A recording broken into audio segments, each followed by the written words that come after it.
പരാതി അത് അവിടെ നിൽക്കുന്നുണ്ടല്ലോ. അവർ പറഞ്ഞതിൻ്റെ കാര്യം എന്താണ്?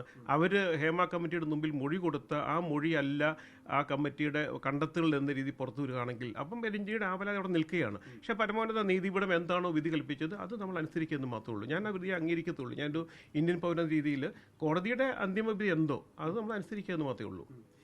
താങ്കളുടെ വാദമുകൾ ഒരുപക്ഷെ വിവരാവകാശ കമ്മീഷൻ അടക്കം എതിർക്കുകയായിരുന്നില്ല, അതിൽ പുറത്തുവിടാൻ തടസ്സങ്ങളില്ല, മാത്രവുമല്ല വിവരാവകാശ ഇതിനു മുൻപാകെ കമ്മീഷന് മുൻപാകെ തങ്ങൾ മൊഴി നൽകിയിട്ടില്ല എന്നതടക്കമുള്ള കാര്യങ്ങൾ പരാമർശിക്കപ്പെടുകയുണ്ടായല്ലോ.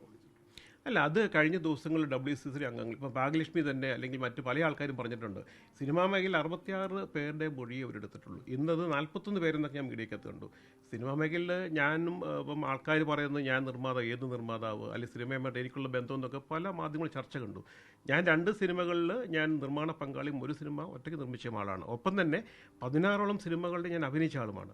ഇല്ല, ഞാൻ ഷോർട്ട് ഫിലിംസ് ഡയറക്റ്റ് ചെയ്തിട്ടുണ്ട്. അപ്പം എനിക്ക് ഒരു സിനിമയിൽ അഭിനയിക്കുകയോ ഒരു സിനിമ നിർമ്മിക്കുകയോ അല്ലെങ്കിൽ ഏതെങ്കിലും സിനിമയുടെ ഒരു സൈഡിൽ നിന്നാളും നിർമ്മാതാവും സിനിമയെ ബന്ധപ്പെട്ട ആളാണ്. അപ്പം എങ്ങനെ എൻ്റെ സിനിമയിലുള്ള എൻ്റെ പ്രാതിനിധ്യം എങ്ങനെ ചോദ്യം ചെയ്യാനാവും? അല്ലേ, ഞാൻ തന്നെ നേരത്തെ പറഞ്ഞു ഞാൻ മീഡിയയുടെ കൂടെ ഭാഗമാണ്. അല്ലേ, ഞാൻ മീഡിയയിൽ അക്രഡിഷൻ എടുത്ത് കാർഡ് എടുക്കാൻ ഞാൻ മീഡിയയുടെ ഭാഗമാണ്. ഞാനൊരു ഇൻട്രസ്റ്റ് കൂടിയാണ് മീഡിയയ്ക്ക്, ചെറിയ രീതിയിലെങ്കിലും ആണെങ്കിലും. അപ്പോൾ എന്നെക്കുറിച്ച് പൂർണ്ണമായി അറിയാത്ത ഒരു കാര്യത്തിലാണ് അതിനകത്ത് വന്നത്. ഞാൻ സിനിമയുമായിട്ട് യാതൊരു ബന്ധവുമില്ല എന്ന് വന്നത്. പിന്നെ വിവരാവകാശ കമ്മീഷൻ പറഞ്ഞത് ഞാൻ പറഞ്ഞല്ലോ, ഞാൻ കൂടെ ഭാഗമായ ഒരു ഇൻഡസ്ട്രിയെ അതിനെ ഇങ്ങനെ വളരെ ദൂരവ്യാപകമായ ഫലങ്ങൾ ഉണ്ടാക്കുന്ന കുറേ കണ്ടെത്തിയിട്ട് അതിനെ അലങ്കോലപ്പെടുത്തുന്ന രീതിയിലേക്ക് വരുമ്പോൾ ഒരു വലിയ വ്യവസായമാണ് സിനിമാ വ്യവസായം. അത് മുന്നോട്ട് വന്നത് ഞാനാണ്. പിന്നെ അപ്പോൾ ഇൻഡസ്ട്രിയിലകത്ത് ഇപ്പം നിർമ്മാതാക്കളുടെ സംഘടനയുണ്ട്, അല്ലെങ്കിൽ നടന്മാരുടെ നടിമാരുടെ സംഘടനയുണ്ട്.